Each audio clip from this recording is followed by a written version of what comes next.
Et pour l'édito ce matin, bonjour Yves Pascoe. Bonjour Simon Marty. Vous nous parlez d'un rapport parlementaire ce matin, Yves. Oui Simon, je voudrais évoquer ce matin un rapport du Parlement européen qui est passé sous les radars. Intitulé Rapport annuel sur le fonctionnement de l'espace Schengen, il est signé par le député européen portugais Carlos Coelho, bien connu à Strasbourg et à Bruxelles, pour sa connaissance très fine de Schengen.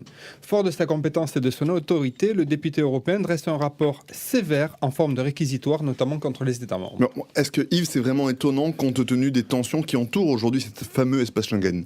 Oui et non, Simon. Non, car on sait que le Parlement européen souhaite jouer un plus grand rôle dans la gouvernance de Schengen, et il est donc normal qu'il prenne des positions critiques fortes. Mais là où le rapport Coelho étonne, c'est sur la dureté de certaines attaques contre les États membres. Deux exemples parmi d'autres illustrent ce point.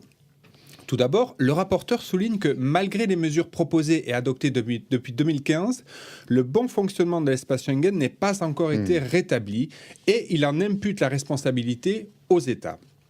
Pour Coelho, ce bon fonctionnement, je cite, dépend d'abord des États membres, de la confiance qu'ils ont les uns envers les autres, de la solidarité dont ils font preuve à l'égard des pays de première entrée, de l'adoption de mesures adaptées et de leur mise en œuvre. En gros, si ça dysfonctionne, c'est avant tout à cause des États. C'est une première salle bien solide. Qu'est-ce qu'il en est de la seconde ?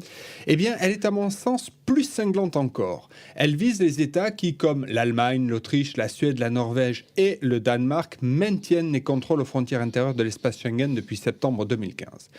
À ce sujet, le député européen souligne que le rétablissement des contrôles aux frontières intérieures semble lié à une perception de menace à l'ordre public plutôt qu'à une preuve solide de l'existence réelle d'une menace grave ou qu'à un nombre réel d'arrivées. Et le rapporteur enfonce le clou en écrivant qu'un grand nombre de ces contrôles prolongés, je cite, ne sont pas conformes aux règles en vigueur en ce qui concerne leur durée, leur nécessité ou leur proportionnalité et sont par conséquent illégales.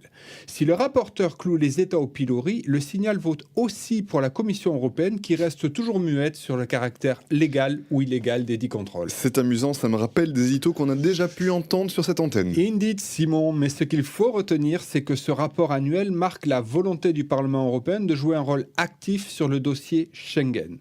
En le confiant à un député chevronné, le Parlement envoie un signal politique fort aux États et à la Commission européenne. Merci beaucoup Yves Pascoe. Je rappelle que le rapport du Parlement européen sur le fonctionnement de Schengen est disponible sur votre site, le www.europeanmigrationlaw.eu.